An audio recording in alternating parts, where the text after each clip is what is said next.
제가 자동차로 이제 교회와 집을 오고 갈 때 저는 항상 차 안에서 강연 그 프로그램을 듣습니다. 그 강연 프로그램은 이제 기독교적인 것은 아닙니다. 이제 세상에서 대인 관계, 그리고 또 말을 또 어떻게 하는가, 또 한때는 창업을 하는 것을 많이 알려주는 때도 있었고, 또 뭐 인문학, 그리고 성공하는 삶은 어떠한 삶인지, 이러한 내용들을 이제 강의해주는 짧은 그 15분의 강연 프로그램입니다. 그 강연 프로그램을 보면 세상을 보는 좀 눈이 점점 저도 이게 열리고, 오늘날 이 세태와 이 세상이 어디에 관심을 갖고 있는지를 이렇게 보는데 유익하기도 합니다. 만약에 전도서의 저자 솔로몬이 그 강연 프로그램에 나왔다라고 한번 생각을 해보았습니다. 그러면 솔로몬은 어떤 주제로 어떻게 말을 할까요? 저는 아마 오늘 본문은 우리가 10장 읽었는데 10장 10절의 후반부 말씀이 되지 않을까. 오늘 본문은 사실은 1절부터 11절까지 말씀이거든요. 그런데 10절 후반부의 말씀을 가지고 이 솔로몬은 그 강연 프로그램 제목을 삼았을 것 같습니다. 10절 후반부 말씀에 보면 오직 지혜는 성공하기에 유익하니라. 지혜. 많은 세상 사람들은 성공의 방법을 다양하게 말합니다. 대인관계, 긍정적인 생각, 또한 다양한 독서법 등등을 말하지만 아마 솔로몬은 지혜가 성공하기에 유익하니라. 지혜를 가져야 됩니다라고 말하지 않았을까. 오늘 본문 바로 앞장 9장 18절에서도 지혜가 무기보다 나으니라 라고 말하고 있습니다. 지혜가 무기보다 나으니라.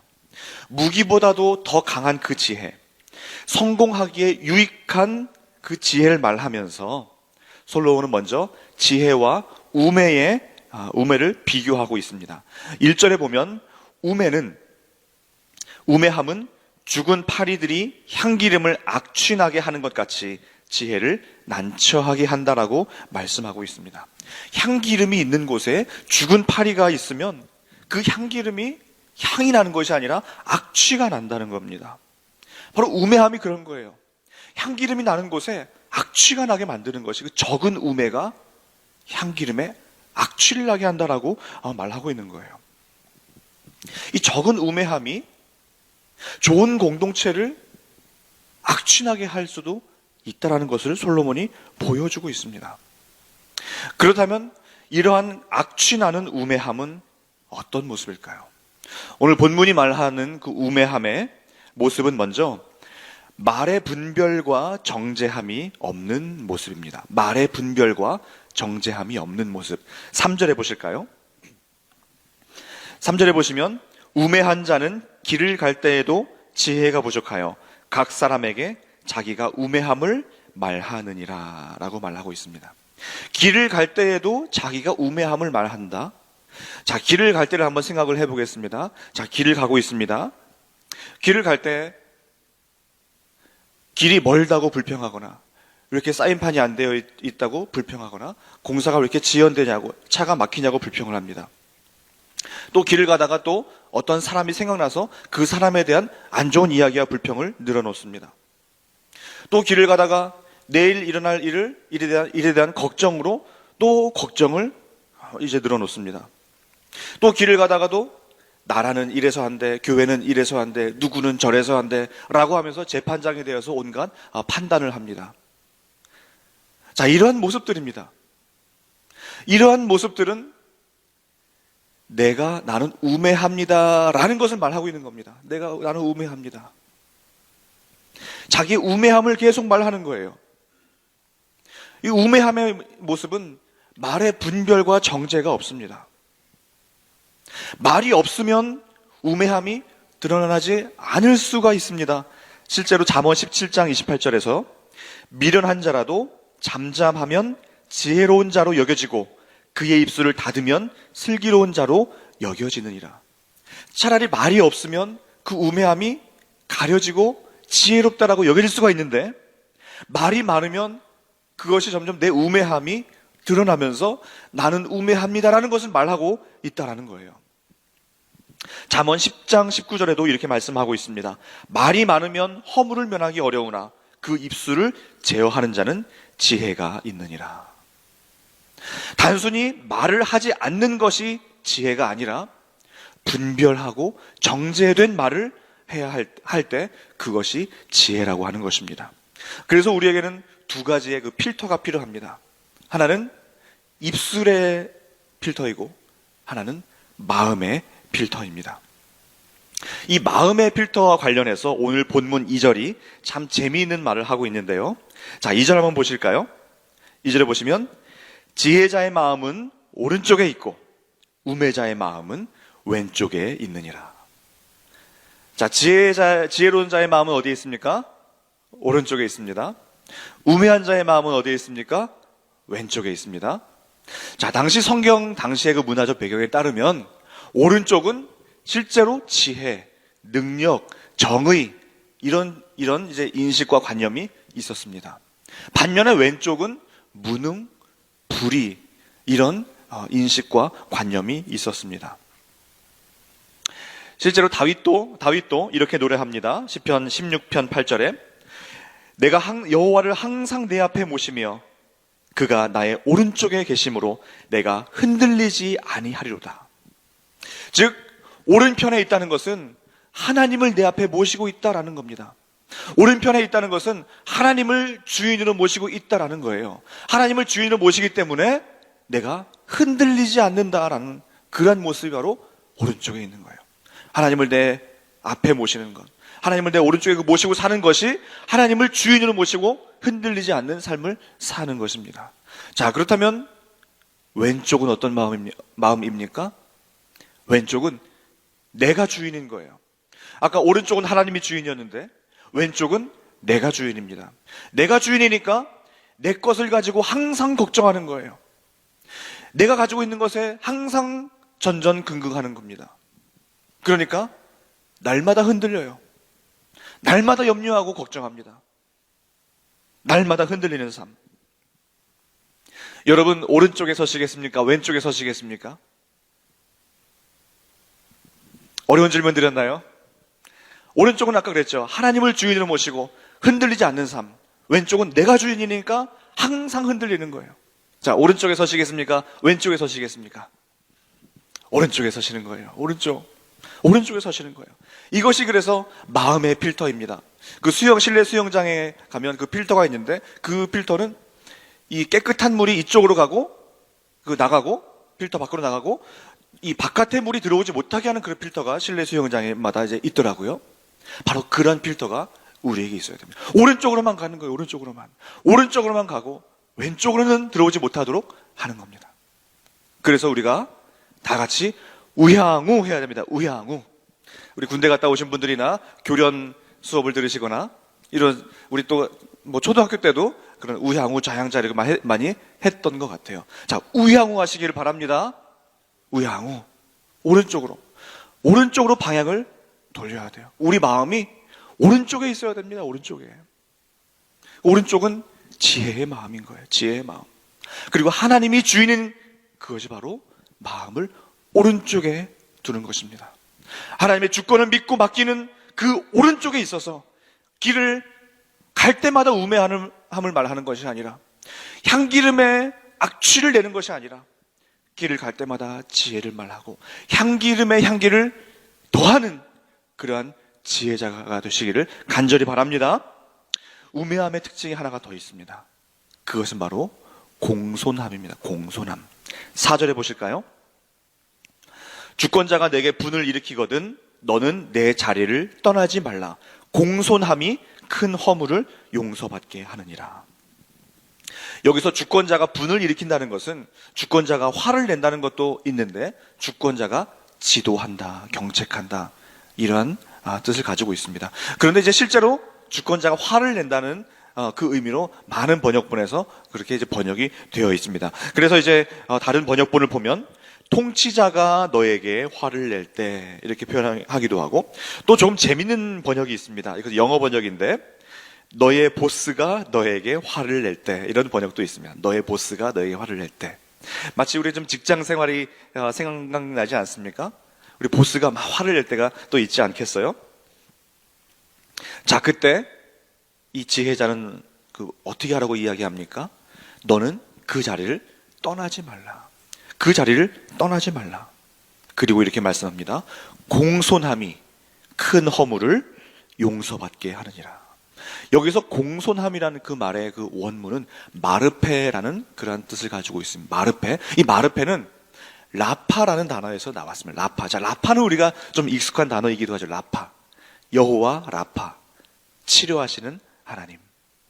이 마르페라는 단어가 라파에서 나왔다는 것은 이 마르페의 뜻은 실제로 이것입니다. 힐링 어빌리티. 힐링 어빌리티. 즉, 치유하는 능력.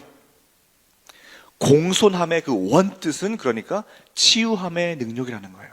자, 그래서 이 원뜻을 살려서 다시 한번 4절을 한번 읽어보시면 이렇습니다. 주권자가 내게 분을 일으키거든 너는 내 자리를 떠나지 말라.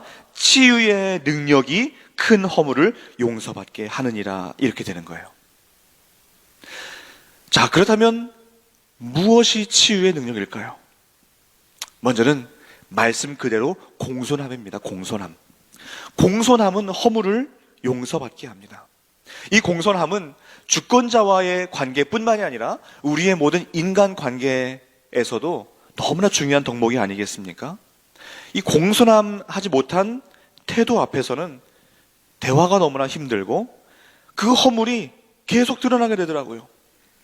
저도 교회를 이렇게 섬기다 보면 참 다양한 상황에 맞닥뜨리게 되는데 때로는 간혹 공손하지 못한 대화가 이제 오갈 때가 있습니다. 그러면 그 대화의 이슈는 하나도 생각이 안 나요. 상대방의 공손하지 못한 그 태도밖에 기억이 안 나요. 자, 그 말은 무슨 말이냐면 그 이슈가 그리 중요한 이슈가 아니었다는 거예요. 이슈는 하나도 생각이 안 난다니까요. 그냥 공손하지 못한 그 상황, 그것만 기억에 남아요. 우리가 그 공손함을 내려놓고 대화할 정도의 그러한 중요한 이슈가 없어요. 죽고 사는 문제가 아니에요. 공손함을 내려놓으면서까지 내 주장을 관철해야 될 그런 이슈가 없어요. 그런데 공손하지 못한 그 상황이 너무나 많이 있을 때가 있어요. 잠언 25장 15절 보시면 오래 참으면 관원도 설득할 수 있나니 부드러운 혀는 뼈를 꺾느니라. 참으면 관원, 여기서 관원이 아까 주권자, 공직자 이런 의미죠. 참으면 주권자, 관원도 설득할 수 있어요. 부드러운 혀는 뼈까지 꺾을 수 있는 힘이 있다는 겁니다. 그런데 참지 못하고 분이 나오고 공손함은 온데간데 없으면요, 그것은 상황이 너무나 어려워집니다.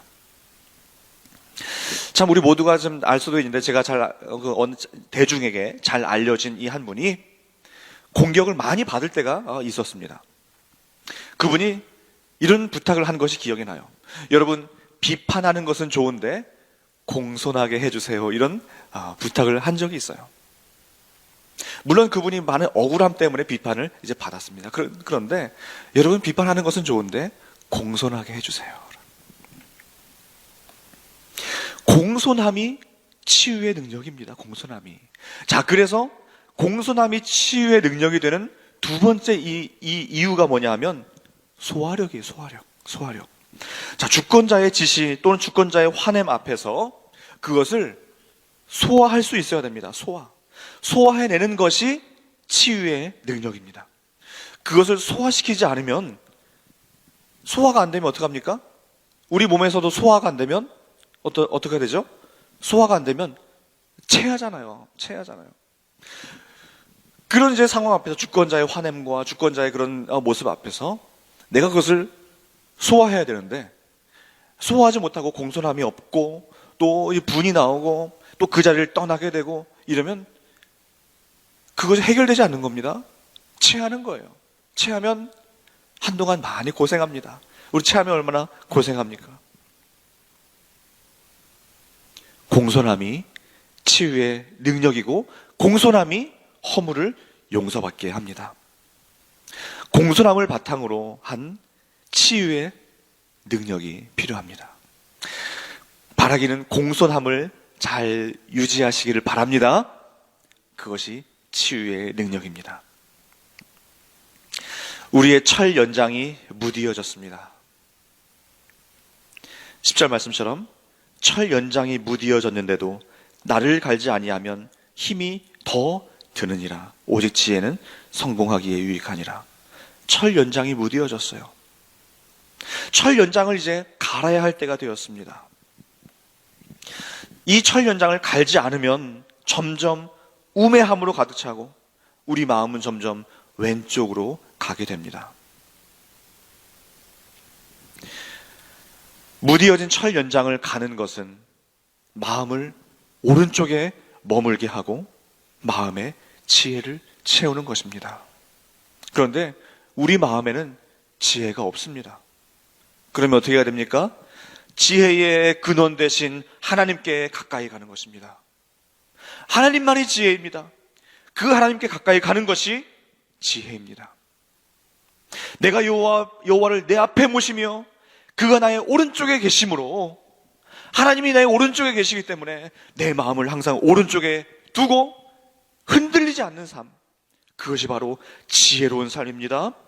하나님을 내 앞에 모시는 삶, 하나님을 우편에 모신 인생은 흔들리지 않습니다. 하나님을 우편에 모신 인생은 우매함에서 지혜로 나갈 수 있습니다. 또 놀라운 것은 그 지혜의 근본이신 하나님이 육신이 되어서 우리 가운데 오셨다는 사실이에요. 우리가 지금 그 성탄의 계절을 보내고 있습니다. 지혜의 근본이신 그 하나님이 육신이 되어서 우리 가운데 오신 그 날이 바로 성탄절. 누가복음 2장은 그 예수님을, 그 지혜의 근본이신 그 예수님을 이렇게 표현합니다. 예수 그리스도는 아기가 자라며 강하여지고 지혜가 충만하여 하나님의 은혜가 그 위에 있더라. 또 이어서 예수는 지혜와 키가 자라가며 하나님과 사람에게 더욱 사랑스러워 가시더라.